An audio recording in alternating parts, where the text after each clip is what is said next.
torneio. Um pouco surpreendente, assim, o pessoal não esperava.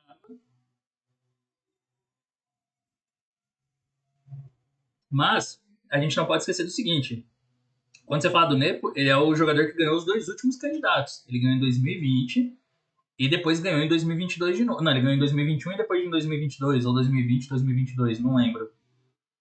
Então, assim, é um cara que ganhou os últimos dois candidatos. Não existe nenhuma razão pra gente achar que ele não consegue ganhar esse torneio. Tá? E agora ele tá como líder isolado. Ele já ganhou do Firuza e agora ganhou essa do Vidit. Então, jogou E4, foi E5, cavalo F3, cavalo C6, bispo B5, cavalo F6. Temos uma Berlim e o Nepo joga Roque. Ele vai para o final da Berlim. Cavalo por E4, D4, cavalo D6, bispo toma C6, D por C6, D por E5, cavalo F5, dama D8, rei D8, e a gente tem esse que é o famoso final da berlinesa. É até um pouco surpreendente, porque hoje em dia quase ninguém entra nesse final. O único jogador que eu lembro dos 2700 que entra bastante no final da Berlim é o Vacher Lagrave. Ele joga bastante rock. Mas, assim, quase todo mundo joga D3. O pessoal não quer mais entrar no final. Mas o Nepo, ele foi. Rock, cavalo E4, D4, cavalo D6, toma. E, assim, aqui seria inútil eu tentar explicar tudo, tá? Porque tem 1001 ordens, tem um monte de planos.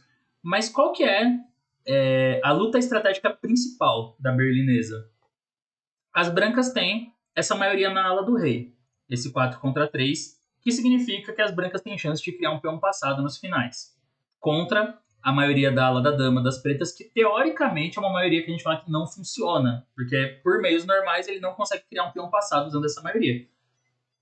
Não quer dizer que nunca cria uma maioria, tá? Porque muitas vezes o preto dá um jeito de desdobrar os peões e aí também tem a maioria das pretas do outro lado. Mas a rigor seria isso, o branco tem essa maioria, que ele quer usar na ala do rei para criar um peão passado nos finais. As brancas também têm um pouquinho mais de desenvolvimento, porque às vezes dá trabalho das pretas tirarem o rei do centro, e o problema não é nem que o rei fica exposto no centro, porque ele não tá tão exposto assim sem damas, né? O maior problema de perder o roque é não conseguir ligar as torres facilmente. Então as pretas muitas vezes têm esse trabalho, essa dificuldade de conseguir ligar as torres. Por outro lado, a posição das pretas é sempre extremamente sólida, e o preto tem o par de bispos, que tende a ser uma vantagem nos finais, porque a posição está mais aberta e pode abrir mais ainda. Então essa é a coisa toda, assim, a discussão toda da Berlim, né? Quem leva vantagem? A maioria da ala do rei ou o par de bispos? Bom, no caso, os dois lados têm chances, então é uma posição muito rica e com várias partidas modelo, assim, para os dois lados. O Nepo jogou cavalo C3, o Vidit fez bispo D7, e agora ele joga H3. A combinação desses lances é bem típica, o branco desenvolve o cavalo e já está se preparando para tentar avançar os peões. Ele fez H6 aqui. Bom, vou tentar explicar sem ser muito profundo, mas assim, é um lance profilático visando, eu acho, lidar com uma ideia possível que seria G4, por exemplo, vamos lá, A6. G4, cavalo E7, cavalo G5 agora. E aí quando o rei volta para E8 para defender F7, F4. E aí as brancas já estão com os peões bem avançados. Então o H6 imagino que seja para evitar esse tipo de plano. Mas o Nepo ele deu outro jeito de avançar a maioria. Ele joga G4, cavalo E7 e agora cavalo H2. Já sai do caminho do peão de F. Esse lance foi novo, se eu não me engano. Se eu não me engano, isso aqui foi uma novidade. Isso. Bispo F4 era mais popular. Mas o cavalo H2, ele tem dois pontos interessantes, tá? Primeiro, ele libera a passagem para o peão de F para colocar a maioria das brancas em movimento. E segundo, o preto muitas vezes tem um contrajogo com H5 aqui para enfraquecer a estrutura das brancas. Mas aí o cavalo fica muito bem colocado para reforçar o ponto G4 já. Então esse é um detalhe bem interessante. Só que o Vidit ele jogou de outra forma para segurar a maioria agora, G5. Também, é um lance que o computador não aprova a princípio, mas eu acho que faz muito sentido. Muito sentido. Porque ele prepara para pôr o bispo em G7, né? E isso seria uma forma de pressionar o ponto E5. Essa seria uma ideia. O bispo G7, cavalo G6. Portanto, o branco é forçado a reagir do jeito que o Nepo jogou, que é F4. Senão ele já vai levar no próximo, cavalo G6 aqui. E aí a casa F4 já fica sob controle. Então ele joga F4. G por F4, bispo F4. Agora tem a ideia da torre pressionar em F7. Parece que a estrutura das brancas ficou meio debilitada, né? A gente olha e fala, não, o branco parece que agora está com um peão isolado em E5. Mas assim, o importante mesmo dessas estruturas é que as brancas ainda têm o potencial para criar o peão passado. E a gente vê que aqui ele ainda tem chance de fazer o peão passado. Ele pode jogar, por exemplo, H4 e G5, e se tomar em G5, tomar de bispo. E aí tem o peão passado em H. Ou ele pode jogar H4, H5 e depois G5. Claro que isso são ideias para longo prazo, assim, o branco vai ter que preparar isso, não é imediatamente, não é imediato. Mas o Vigit fez bispo E6, para mim faz bastante sentido, ele protege F7. Jogou cavalo E4, agora ameaça levar o cavalo para C5. B6, agora ele traz de novo o cavalo para F3. C5. Os dois lados vão fazendo lances comuns, tá? O preto, colocando os peões nas casas pretas, ele libera a casa C6 para o cavalo. Então foi cavalo F6. Ele leva esse cavalo para uma casa onde tira várias casas das peças pretas, né? Especialmente G8 da torre, por exemplo. E o cavalo ainda está controlando H5 aqui. Então ele também contribui para o avanço da maioria lá na frente. Nisso, o preto aproveitou para jogar rei C8 e levar o rei para B7, ligando as torres, né? Que é um dos planos possíveis. O Nepo faz rei G2, rei B7 e aqui ele joga rei G3. Então ele joga de forma muito esquemática. Ele deixa o cavalo ali tentando tirar várias casas das peças pretas, avança o rei para ajudar no avanço dos peões. Ele ainda tá de olho aí na ala do rei. Jogou A5. Aqui ele fez A3. Esse lance é mais ou menos necessário, tá? Em algum momento. A4. Essa é uma dúvida cruel, na verdade, que as brancas têm, tá? Se jogar A3 ou A4. Mas eu acho que talvez o problema do A4 é que fica mais fácil das pretas conseguirem uma tensão na ala da dama. Além disso, ele pode tentar levar um cavalo para B4 aqui e forçar algumas debilidades. Então ele joga A3. Torre AD1, primeiro. Então, Torre AD1 ia falar que era um erro, provavelmente. Porque aqui tem uma ideia muito sutil para as pretas, que faz lembrar de uma partida Carlsen-Anand-Carlsen em um dos matches que eles jogaram nos campeonatos mundiais. Porque aqui o preto pode jogar bispo toma A2 com peão em A5. Eu lembro que nessa partida o Carlsen jogou bispo toma A2, assim, a partida ainda empatou, mas é muito perigoso, porque quando o B3 parece que prende o bispo, mas agora o preto tem A4 e depois C4. E aí ele não só desdobra os peões, como ainda solta o bispo. Aí o preto já tá ganho praticamente. Por isso que o Nepo faz A3. Além de ser uma medida mega profilática contra o avanço dos peões adversários, ele deixa o peão numa casa salvo. Aí foi A4, o Vigit ele fixa a ala da dama, torre AD1, cavalo C6.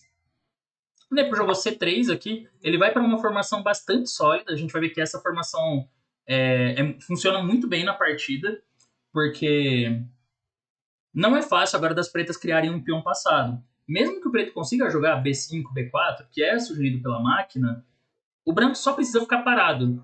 Deixa, né? O branco deixa, e aí quando B por A3, B por A3 ou BC3, ele ainda não consegue, não tem nenhum peão passado aqui. Lógico que isso dá algumas casas, tipo as casas brancas, e as pretas têm outras formas de tentar pressionar a ala da dama. Então vamos ver como que as brancas vão lidar com isso. Ele jogou bispo E7, desenvolve a última peça, bem natural. Aqui o Nepo comete uma imprecisão, que foi cavalo H4. Eu acho até... Assim, eu acho até meio difícil de entender, sabe? Por que ele jogou cavalo H4. Pra mim é meio que um mistério. Eu tava esperando, vendo a partida, que ele fosse jogar H4, não cavalo H4. Não tô esperando isso. E que em algum momento ele tentasse fazer o H5, e depois G5, ou G5 direto. Mas, não sei. Também pode ser um lance como cavalo H5, assim, um profilático primeiro. Pode ser um lance tipo torre F2, só melhorando um pouco a posição das brancas. Mas ele fez cavalo H4 mesmo. E, enfim, eu não entendo muito bem esse lance, mas eu não sou especialista de Berlim, então estou perdoado. Mas isso permite uma jogada bem fina por parte das pretas, que o Vigit encontra. Ele joga H5. Chegou bem na hora certa essa ruptura. Esse lance ele é muito bom. É bem concreto também, tá? Ele percebe que dá para jogar dessa forma e que isso atrapalha os planos de criar um peão passado das brancas. Mas tem um ponto tático, né? Se cavalo por H5, ele tem torre por H5 e torre G8. E aí vai ganhar o cavalo de H4. Tira o rei e bispo H4. E as pretas estão ganhas. E se jogar G por H5, pior ainda, né? Bispo toma F6, F6 torre H5, depois torre G8 e a posição das brancas está desmoronando. Esse lance eu acho que o Nepo não tinha visto, se eu não me engano, assim, pela expressão facial dele e tal, e aí ele jogou G5 aqui meio rápido, mas porque também tá vendo que outros lances são piores, né? Se deixar jogar H por G4 e HG4, uma hora o preto já pode jogar bispo F6 e torre G8, já começa a ter uma pressão forte ali no peão de G. Então ele mandou G5. Mas essa posição é interessante, porque as pretas... Assim, o Vidit aqui ele já tá a um passo de resolver a posição. Só que exigia encontrar um lance que eu não acho óbvio, assim, nada claro para as pretas. Porque ele jogou torre A5. Eu acho que a ideia dele foi a seguinte. Eu vou pressionar na ala da dama. Ele vai pôr a torre aqui em B3. Quer dizer, porque ele vai jogar a torre B5, só que a torre fica meio fora. E aí ele quer pôr a torre em B3 para avançar o peão depois e tentar forçar debilidades no campo das brancas, ou desdobrar os peões da ala da dama. E ele deve ter pensado, tá ok fazer isso, porque ele não tá conseguindo criar um peão passado na ala do rei agora. O G6 não é tão perigoso assim, então eu posso deixar esse lance. Mas a gente vai ver que esse plano, ele é falho, assim, esse plano não vai dar certo. Né? E esse é o problema das pretas. Em vez disso, ele tinha que encontrar uma jogada pouco natural, na minha opinião, que era bispo D8. Mas ela tem um fundo bem lógico, quando a gente para pra pensar, que é... Ele libera a casa E7 pro cavalo. É o tipo de lance, assim, que é complicado de você considerar na partida, mas quando você vê o computador mostrando, faz todo sentido. Ele vai passar o cavalo para E7, vai montar um bloqueio nas casas brancas. Então o cavalo tá indo para G6. E com o cavalo em G6, aí sim ele consegue uma posição muito firme na ala do rei, que parece difícil das brancas passarem. Bem difícil. Muito, muito difícil. Mas não sei, teria que aprofundar também. Por exemplo, o bispo D8 G6 aqui já não serve. Porque depois de F por G6, quando o cavalo toma, tem um bispo F6 intermediário. Isso se eu não estiver errado, né? Então, por exemplo, FG6, cavalo por G6, bispo F6, se cavalo H8, bispo H8, e se é por F6, torre G8, né? Cai uma peça. Fica com peça mais o preto. Mas o bispo D8 não era, pra mim, não era nada óbvio. Assim, ele podia tentar com o bispo F8 também, mas aí sim o G6 pode chegar. Então, em vez disso, ele jogou torre A5 e iniciou esse plano que a gente vai ver que não vai dar certo. O Nepo faz torre de D1 aqui. Ele... Assim, o Nepo, ele tem uma vantagem prática, uma qualidade prática, que às vezes atrapalha ele, mas em geral é muito boa. Ele consegue tomar as decisões muito rápido. O pessoal até perguntou na live pro Krikor o que ele achava, se o Nepo calculava rápido, qual que era o negócio dele, né? De modo geral, eu acho que ele calcula muito rápido, sim. E isso ajuda bastante. Ele já consegue rapidamente identificar as ideias e não precisa ficar checando as linhas. Pode ser também que ele fica pensando no tempo do adversário. Então, essa é uma forma de você aproveitar o tempo do adversário. Você ficar enquanto o cara tá pensando, você também tá pensando, para quando ele jogar você já tá com um pensamento, já tá com uma linha de raciocínio assim. Mas acho que em geral realmente ele enxerga tudo muito rápido. Então, é claro, quando ele tá numa fase ruim, isso acaba dando errado, ele pendura um monte de peça nas partidas, né? Ele pendura pros caras da força dele. Mas, de modo geral, é uma qualidade muito útil. Porque olha a diferença de tempo, né? O Vidit tá com 23 minutos e ele mora em 16. E aí ele faz torre de D1, que é o melhor lance. Qual é a ideia do torre de D1? Ele quer jogar G6. Porque G6 antes não daria certo. Porque depois de H, naquela variante que a gente viu, FG6, cavalo G6, bispo F6 e sobra a torre G8. Só que agora o bispo F6 é respondido com E por F6, atacando o bispo G6. Então tem esse detalhe que funciona a favor das brancas. Por isso que ele coloca a torre de D e não a torre de F em 1, né? A torre de F vai ficar pronta para apoiar o avanço do peão. O Vidit seguiu com o plano dele, de torre B5. Aí outro detalhe que surge agora importante, ó. Quando ele joga a torre B5, bispo C1. Esse lance não é o mais preciso, né? Era melhor que eu jogar a torre F2. Mas ele joga bispo C1. Isso é possível porque a torre está apoiando E5. Então por isso que ele pôs a torre em 1, para já ter o ponto E5 também super protegido e poder voltar o bispo para C1 defendendo a base da cadeia de peões. O Vidit jogou a torre B3 aqui, seguindo esse plano que eu falei, de avançar o peão de B para tentar desdobrar na ala da dama. Só que esse é o início dos problemas dele e acho que a partir desse momento realmente o Nepo conduziu a posição muito bem, assim, de forma muito precisa. A última chance seria ele ter percebido um detalhe bem difícil aqui, né? Porque, assim, eu acho que ele pode ter considerado, porque aqui ele pensou legal, até ele pensou um tempinho, Ele poderia ter criado um contrajogo com C4, explorando a torre aqui para atacar o ponto E5. O computador ele até estava gostando mais das pretas, mas agora ele já dá uma igualdade. Só que a linha é bastante concreta. O branco vai jogar G6, que é a ideia. Afinal, não é tão fácil de defender E5. Se jogar cavalo F3, tem um recurso bom que é H4. Essa ideia é bem legal, porque se ele toma ali, tá caindo D5. Então fica já meio difícil de coordenar o jogo das brancas. Então joga G6. Ele tem a ameaça de G7, simplesmente, ganhando. Só que aí F por G6, cavalo por G6. E dá pra jogar aqui, bom, dá pra jogar o H4 primeiro, também pra tentar desviar o cavalo, e quando o rei H2, torre D8. Com uma posição um pouco estranha, né? Não dá pra tomar em H4 facilmente porque tá caindo D5. E agora ele começa a ter umas ideias com bispo C5, também torre D3. Tipo, torre D3 é um lance bem perigoso, né? Pra atacar H3. Então fala que o melhor para as brancas é não deixar esse bispo vivo. É jogar cavalo por E7, cavalo por E7. E dar uma igualdade aqui, cavalo H5 para voltar o cavalo para F4. Ou seja, seguiria o jogo aqui, as pretas têm uma posição sólida. Mas ele teria que perceber essa ideia de contrajogo, de C4 e G6. E também tem outra linha aqui que é cavalo por E5 direto. Aí leva uma posição mais desequilibrada, com G7. Daí bispo F6. Se G por H8, bispo H8 deixa as pretas com muita compensação pela qualidade. Então joga torre F6, torre G8, bispo H6. Aí é uma posição confusa, bem confusa essa. Eu nem sei direito avaliar isso aqui, mas é muito estranho. E só funciona por causa de alguns recursos meio milagrosos, tipo o cavalo D3 é o lance que o computador dá, mas eu acho que isso só dá certo porque depois de torre E6, F por E6 e torre F8, as pretas têm torre por G7, bispo por G7 e torre G5. Vamos ver se é isso. Cavalo D3, torre por E6, F por E6, torre F8, exatamente, torre por G7. Ou seja, só funciona porque é muito milimétrica a posição. Mas era a chance que ele tinha, C4, para criar uma pressão em G5 e ter contra-jogo. Torre B3 é um plano que a gente vai ver que não dá certo, assim, não funciona. Agora o Nepo mandou G6, F por G6, cavalo por G6, o Vegeta jogou torre D8. O computador já não gosta, fala que ele tinha que fazer H4 primeiro, e depois de H2 aí, torre D8. Mas aqui já tá gostando bastante pro branco, assim, ele já tá achando a posição das brancas boa. Porque no fim das contas, aqui as brancas conseguiram aquele objetivo que eu falei lá atrás, no início da partida, que era criar um peão passado. Ele conseguiu usar aquela maioria que surge no início do final da Berlim para criar um peão passado na coluna E. O peão tá bloqueado, é verdade, mas as brancas têm como remover esse bloqueio, que esse é um grande problema também.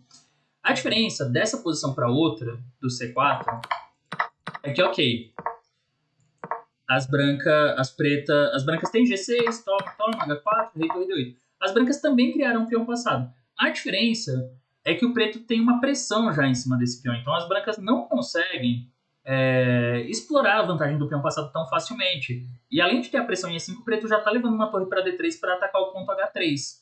Na partida ele não tem esse tipo de contra-jogo, porque ele não jogou C4, ele pôs a torre em B3 e ainda vai jogar um B5. Então por isso que dá errado. Cavalo por G6, aí foi torre D8. Nepo jogou cavalo por E7, cavalo por E7. E aí cavalo por H5. O Vegeta provavelmente não se preocupou com isso, né? Ou ele achou que ele estava ainda segurando, porque depois de cavalo H5 tem torre D3. E ele vai eliminar o peão de H3, ele vai recuperar o peão. Torre F3, toma, bispo H3. Só que isso não muda o fato de que agora as brancas têm um peão passado muito forte e ele ficou com a torre fora de jogo em B3. Então o branco tem um plano bem claro, que é jogar tipo E6, bispo G5 e acabou, assim, né? O peão dispara. Então ele jogou E6. Agora é tarde para voltar com essa torre também, né?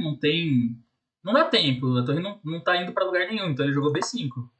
Bispo G5, cavalo D5. Mas ele ainda vai ter uma chance aqui, tá? E7. Aí foi bispo D7. E jogou torre D1, só que torre D1 é um lance impreciso. Torre D1 dá uma chance, porém ele já tá com pouco tempo aqui. E ele fez uma jogada que parece natural, que é trazer o rei C6. Mas a melhor chance das pretas não era essa. A melhor chance era fazer primeiro bispo E8. Apesar disso ser uma linha sutil, né? Tipo assim, o detalhe aqui, se tomar em D5, bispo H5 é cheque, ele ainda tá controlando o peão passado, ok. Mas e cavalo F6 não é possível porque troca, né, os cavalos. Mas no caso ele pode jogar cavalo G7. E aqui as pretas fazem bispo C6, Rei G4. Rei G4 é para ameaçar a torre por D5. Aí a melhor continuação é cavalo por E7, bispo E7 e torre por B2. E aqui ele dá só um ponto. Tá ameaçando torre G2 primeiro, né? Então as brancas ainda tem que fazer alguma coisa em relação a isso. Tipo, jogar, não sei, cavalo E6 aqui. Tá ameaçando um cavalo D8. Assim, eu acho que na prática isso aqui o preto vai perder também, tá? A posição é meio... já parece meio precária já, assim. Mas, enfim, era a melhor chance que ele tinha. Ele jogou rei C6. Só que isso vai perder forçado. Rei E4. E aí jogou bispo E8. Bispo E8 fica bem perdido. No momento de desespero, daria para tentar jogar assim, né? Cavalo por E7. Bispo E7, torre por B2. Jogar esse final. Só que aí cavalo F4 tá coordenando muito rápido o jogo das brancas. E, assim, se o preto conseguisse trocar todos os peões, beleza, mas não tô vendo como que isso vai ser feito. Mas daria para oferecer bastante resistência ainda nessa posição. A melhor variante é torre C2 primeiro. Não torre A2, porque se torre A2, aí joga torre D5. Esse é o mais prático, né? Torre D5. E quando faz C4, vai ter a casa B4 pro bispo ali. Então consegue estabilizar muito forte, né? A posição das brancas. Tipo, muito, muito forte mesmo. Ainda tem um torre G5, o rei preto tá exposto. Mas principalmente esse bispo vem pra B4, aí o preto não consegue pegar nada mais de peão, né? Aí fica bem ganho. Por isso que o computador manda jogar torre C2 primeiro. E aí quando o bispo é F6, agora jogar torre A2. Ainda assim, ele fala que tá melhor jogando torre D5, torre por A3, cavalo D3. Porque provavelmente, né, vai cair o peão de C5, o preto não vai conseguir trocar o peão de C3, aí as brancas devem ganhar. Mas isso aqui ainda teria que... ainda exigiria alguma técnica das brancas, ainda vai dar um pouco de trabalho. O lance da partida, bispo E8 vai perder muito fácil. Torre por D5, bispo H5. E aí, claro, tá ameaçando tomar em B2 ali. Mas vem bispo C1. O lance que defende a base da cadeia de peões. Parece que o preto tem um bispo F3, mas não adianta, porque bispo F3, rei toma e o peão tá promovendo. E ele não consegue voltar à torre aqui, né? Que esse que é o problema mais sério. Jogou bispo G6 cheque, rei E5 e B4. Mas aí foi rei F6, bem preciso. Bispo E8. Torre D8, B por A3. B por A3. Agora a torre tá voltando, só que agora a torre branca já tá em B8. Jogou bispo D7. E aqui o Nepo faz o mais preciso, que é rei F7.